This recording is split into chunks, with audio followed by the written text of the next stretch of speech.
gudoomiyaha garabka haweenka ee xisbiga kulmiye ee gobolka Sool Aamina Ibrahim Maxamuud oo shir jiraayid ku qabatay xafiiskeeda magaalada Laascaanood ayaa ka hadashay arrimo badan oo ay ka mid tahay inay dib u habeyn ku sameeyeen xafiiska garabka haweenka ee gobolka Sool maadaama loo diyaar garoobayo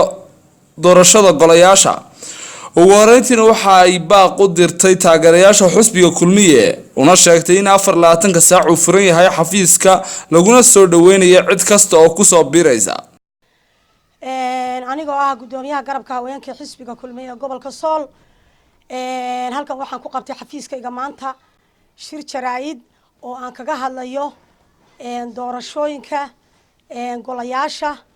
xisbiga kulmiye iyo gobolka Sool waxaan salaamayaa madaxweynaha jamhuuriyadda Soomaaliland mudane Muuse Biixi Cabdi iyo xukuumaddiisa madaxweyne ku-xigeenka marwooyinkiisa aad baan u salaamayaa waxaan kaloo salaamayaa madaxda xisbiga kulmiye intaa kadib xisbiga kulmiye shalay shir baa lagu qabtay doorashooyinka wasiirka arrimaha gudaha kaga hadlayo aad iyo aad baan u soo dhaweynayaa waxaan halkan ka sheegayaa in maxay ahayd tolo xafiis ahaan iyo xisbi ahaan iyo aniga oo garabka haweenkaaba gobolka Sool diyaar looga yahay golayaashii doorashooyinkoodii una diyaar gareysanahay dadkuna diyaar u yihiin doorasho galaan xafiiskooduna u furan yahay xafiiska garabka haweenka xisbiga iyo kii gobolka way u furan yihiin diyaarna looga yahay waan taageerayaa geesta kalena waxa ay soo dhaweysay kulan ay dhawaan qabteen qaar ka mid ah odayaasha gobolka Sool kuwaasoo taageero u muujiyay xisbiga kulmiye kuna baaqay in loo madax baneeyo gudoomiyaha saddexaad ee xisbiga kulmiye Xuseen Adan Cade aniga waxa dareemaysaa gudoomiyaha garabka haweenka xisbiga kulmiye hadaan ahay odayaashii iyo taageeradayda miisaan way ku leeyahay halka odayaasha ay taageeraya taageerayaashayda xaflado badan oo baa jirta maxay ahayd toole boqolaal qof ku taageereen de wad arkaysaa adigu miisaanka inta aan la kuleeyahay odayaasha cuqaasha dhalinyarada sida la ii taageersan yahay wax mudane madaxweyne gobolka Sool wax badan baad ka qabatay ilaa heer gobol ilaa heer degmo aan doonaynaa inaad caqabadaha wax ka qabatid marka mudane madaxweyne anigu inaan shaqadaydii qabsaday gudoomiyaha garabka haweenka xisbiga aan aad xisbiga u dhisay ilaa nabadgelyo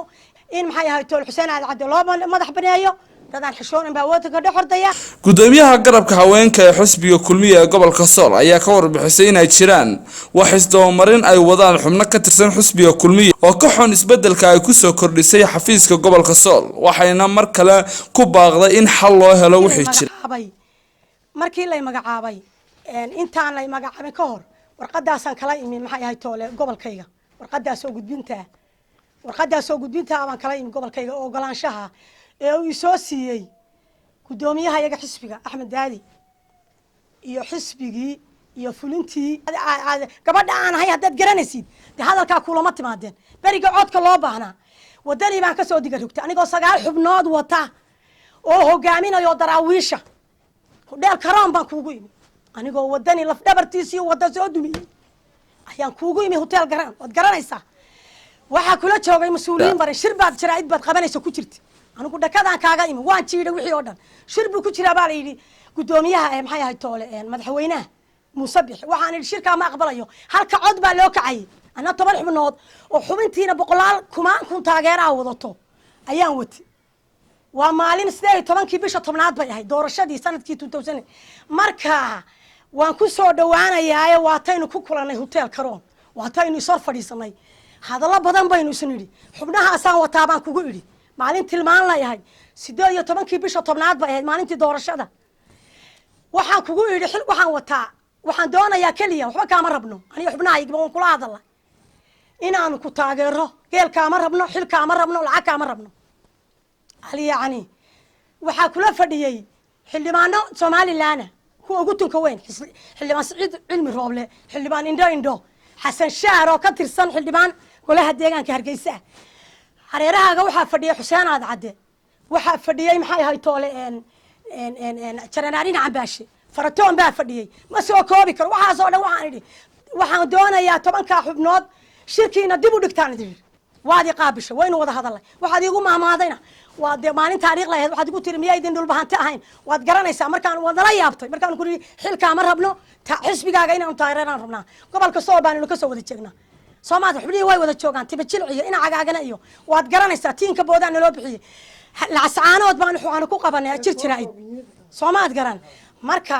waxa weeye halkii baanu maxay ahayd xirfad ku qabanay kugu taageeray caqabadaha halka nagala kulmay dad wareemata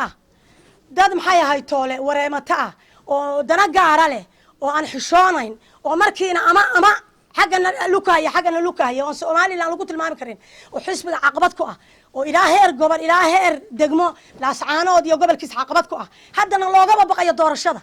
oo shakhsiyaad gaar ah oo aan xishoonayn goorma baan doonaynaa inaad naga qabatid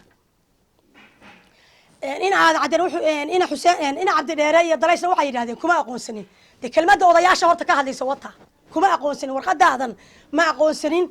ayay yiraahdeen taa waxaan doonaynaa adigu inaan dacwo kaaga noqono wasiirka arrimaha gudaha inuu xubnaha de naga qabtaan doonaynaa adigu madaxweynaha tahay haykal doonimo aad leedahay hantidii qaranka leeboodayaad xadiday musuqmaasuqii baad xadiday wax badan baa anagu ku aanu maxay ahayd aanu kugu taageeraynaa gobolka Sool in doorasho diyaar buu yahay inuu diiwaan gelin qaato diyaar buu yahay laakiin dadka burcada ah ee aan xishoonayn ee yiraahdo Hargeysa aan xukunaa wasiirka arrimaha gudaha aan xukunaa dadkan aan xukunaa ee caqabada ku ah ee ka qabo madaxweyne hadii kale caqabad bay ku yihiin dhibaato imanaysa xuriyaamin bay imanaysa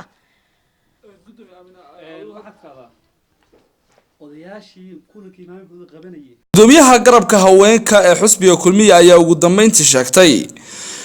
in ay dhawaan soo bandhigi doonto taageerayaasheeda gobolka Soolna uu yahay xisbiga kulmiye walibaan Axmed Ciise Libaan qaran wararka telefishinka Soomaali News la sacanod